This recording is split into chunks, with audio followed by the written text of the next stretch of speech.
Bonjour mes amis, j'espère que vous êtes tous bien. Bienvenue à la troisième vidéo concernant le module de chimie de coordination. Donc, dans cette vidéo, on va voir trois des choses, les constantes de formation, la stabilité des complexes et les effets. Donc, on va commencer par les constantes de formation.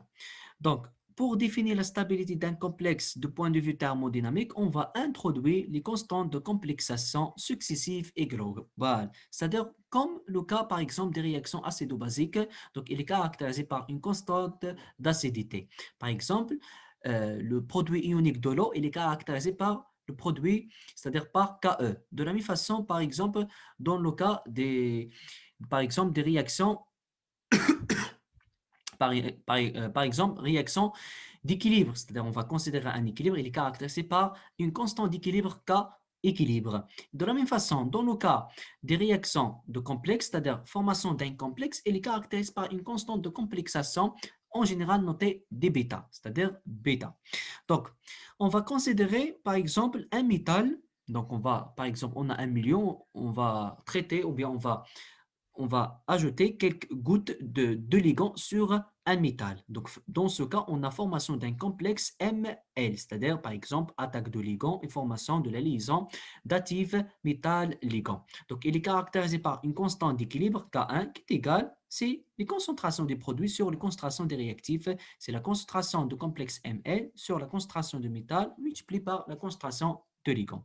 De la même façon, c'est-à-dire le complexe formé Ml et on va ajouter la quantité de ligands. Dans ce cas, il va former par exemple un complexe Ml2 qui est caractérisé par une constante d'équilibre K2.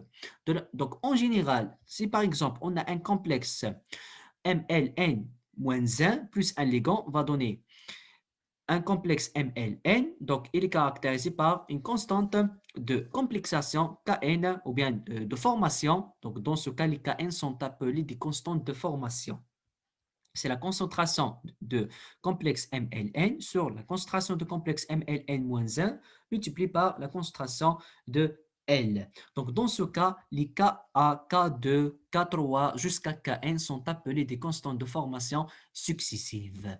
Donc, les Kn sont des constantes de formation successives. On peut écrire la réaction de formation de complexe MLN directement. C'est-à-dire, directement, on peut former le complexe MLN. C'est-à-dire, on va ajouter une quantité de N ligands sur un métal et directement va former un complexe MLN. Et dans ce cas, on parle des bêta, c'est-à-dire avec bêta N, c'est la constante de complexation ou bien la constante de, de formation globale est égale, c'est la concentration de complexe MLN sur la concentration de complexe ou bien de métal multipliée par la concentration de ligands à la puissance N. Donc, par exemple, dans le cas de la géométrie octaédrique, par exemple, on a le cuivre et on va ajouter 6 mol ou bien 6 équivalents d'H2O. Dans ce cas, on va former un complexe d'ion CuH2O de plus. Et dans ce cas, il est caractérisé par bêta 6, c'est-à-dire dans le cas de l'exemple d'H2O. Alors, avec bêta n, c'est la constante globale de formation et les bêta n est égal à les produits, c'est-à-dire produits de i est égal à 1 jusqu'à n dki avec log de bêta n, c'est-à-dire lorsqu'on introduit log de bêta n, dans ce cas, le produit devient la somme de i est égal à 1 jusqu'à n de log de ki. Donc, par exemple, si on a bêta 2, donc bêta 2 est égal à K1 multiplié par K2. Par définition, c'est le produit jusqu'à n. C'est-à-dire pour bêta 2, c'est I est égal à 1 jusqu'à 2 de KI. Pour bêta 4, c'est K1, K2, K3 jusqu'à K4, etc. Donc, on peut aussi définir la constante de dissociation, c'est-à-dire dans le sens contraire. Donc, la constante de dissociation successive est égale, c'est l'inverse de la constante de formation successive. Donc, du point de vue thermodynamique, c'est-à-dire le complexe est stable si la constante ou bien si bêta n, c'est-à-dire la constante de complexation est élevée. Donc, le complexe est le plus stable du point de vue thermodynamique présentant une constante ou bien une bêta n grande.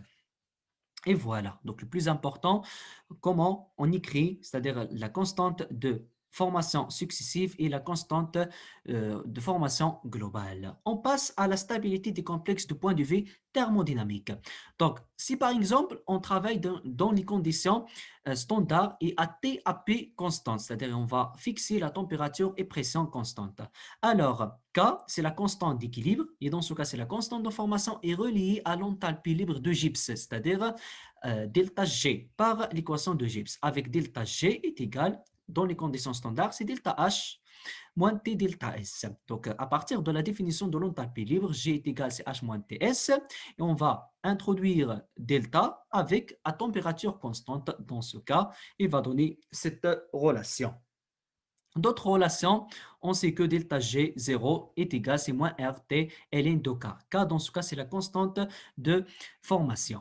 Alors, donc, c'est-à-dire, pour que le complexe est stable, c'est-à-dire doit être K est élevé, c'est-à-dire K doit être supérieur à 1 ou bien possède une valeur est élevée. Donc, implique que delta G0 est inférieur à 0, puisque pour donner que la réaction, bien pour avoir la réaction, elle est spontanée. Donc, delta G0 est inférieur à 0, c'est-à-dire la réaction, elle est spontanément. Donc, implique que K il est supérieur à 1. Donc, dans ce cas, on a 3 cas. Donc, si par exemple, delta H dans les conditions standards est très inférieur à 0, dans ce cas, on dit que la liaison métal-ligand est plus stable que la liaison métal-solvant. C'est-à-dire, si on a par exemple deux complexes, un complexe avec le métal lié à un ligand, par exemple Cn-, et un complexe, on a le même métal lié à H2O. Et on est plus stable. Dans ce cas, on va calculer delta H. Si par exemple, delta H de ML est très inférieur que delta H de M solvant, dans ce cas, on dit que le complexe qui possède la liaison métal-ligand, c'est-à-dire est plus stable que le complexe qui possède la liaison métal-solvant. Dans ce cas, on parle de la stabilisation enthalpique. On dit on a une stabilisation enthalpique. Si par exemple delta S0 est très supérieur à 0, alors la liaison métal-ligand dans ce cas génère plus de degrés de liberté. On parle de la stabilisation entropique, c'est-à-dire on a la possibilité de changement des ligands. Si par exemple, on a delta H est inférieur à 0 et delta S supérieur à 0, dans ce cas, le complexe métallique, c'est-à-dire du point de vue thermodynamique, doit être stable ou instable, c'est-à-dire soit stable, soit instable, selon la valeur de delta G, 0 bien de delta G. Et de point de vue cinétique, c'est-à-dire cinétiquement, on parle de label ou inerte, c'est-à-dire le cas de point de vue cinétique, on parle de label et inerte. Donc, donc un complexe label, c'est-à-dire peut être change des ligands avec d'autres ligands disponibles d'une façon rapide, c'est-à-dire réagissent complètement en 1 minute à 25 degrés, c'est-à-dire on a la possibilité de changement du ligand par un autre ligand de façon rapide. Dans le cas d'un complexe inerte, ne peut pas être échangé les ligands avec d'autres ligands disponibles, c'est-à-dire c'est quoi le temps كبير بزاف باش يقدر يبدل لك un ligand par un autre ligand L' avec le catalyseur. Donc, c'est le catalyseur avec le chauffage, باش يبدل لك واحد le ligand par un autre le ligand. Donc, un complexe label, c'est-à-dire on a la possibilité de changer un complexe par un autre d'une façon rapide. On passe à les effets. Donc, on a trois effets. Donc, le premier effet, c'est effet Chilat. Donc, il faut un effet Chilat dans le cas de l'existence d'un ligand chélatant. Donc, les ligands chélatants, par définition, donc, c'est-à-dire à plusieurs atomes d'honneur. Donc, les ligands chélatants forment des complexes plus stables que les ligands unidentés. Unidentés, c'est-à-dire liés par un seul liaison avec le centre métallique. Les ligands chélatants ont moins de liaisons avec le centre métallique. C'est-à-dire, dans le cas de deux liaisons, on parle de bidentate, 3 tridentate, etc. Donc, exemple. Donc, on va considérer un complexe de cuivre H2O6 de plus de NH3. Donc, il est caractérisé par une constante de formation K1. Donc, on va faire la substitution de 2 H2O par 2 NH3. Et voilà, va donner ce complexe. Donc, ce complexe, il est caractérisé par K1. 1. Donc, c'est-à-dire la constante de formation dans ce cas est de l'ordre 5 fois 10 à la puissance 7. Et delta H de la réaction de l'ordre moins K, c'est-à-dire il est exothermique, moins 46 kJ mol moins 1. Et delta S, c'est moins 8,4 kJ par mol moins 1. Donc, dans la deuxième expérience, on va considérer le même complexe, mais on va ajouter le éthylène diamine. Donc, il est caractérisé par une constante de formation 2, on va changer 2H2O par N et va donner ce complexe plus 2H2O. Donc, expérimentalement, on trouve que K2, c'est-à-dire la constante de formation de l'ordre 10 à la puissance 10, delta H moins 54 kJ par mol et delta S, c'est plus 23 kJ par mol. Donc, remarque, شنو كاين في هاد donc في هاد les exemples شنو كاين. Donc, le complexe 2 est plus stable que le complexe 1 puisque K2 de l'ordre 10 à la puissance 10 هذا 10 à la puissance 7 وحنا شنو قلنا شحال ما كانت K كبيره بزاف شحال ما كان le complexe est stable. Donc puis on a delta H est c'est-à-dire delta H dans ce cas est très inférieur que delta H de première cas. Et delta S est très supérieur, plus important que delta S est très supérieur que delta S de première complexe. Donc, delta S augmente, c'est-à-dire le désordre augmente. Alors, dans ce cas, on dit que l'effet chélate, c'est un effet stabilisateur anthropique, c'est-à-dire que delta S augmente. Le plus important, donc à retenir, effet chélate, c'est un effet stabilisateur anthropique, c'est-à-dire que delta S augmente. Donc, le deuxième effet, c'est effet macrocycle. Donc, dans le cas des effets macrocycles, c'est-à-dire, pourquoi je dis effet macrocycle, donc les ligands macrocycles, c'est-à-dire on a des ligands qui sont caractérisés ou bien qui sont classés avec des ligands macrocycles. Donc, forme un complexe stable avec les ions alcalins, c'est-à-dire on a un ion alcalin, et les ions alcalins soit K+, soit Na+, c'est-à-dire des ions avec des tailles petites. Et des ions avec des tailles petites, c'est-à-dire font partie à l'intérieur de ce ligand.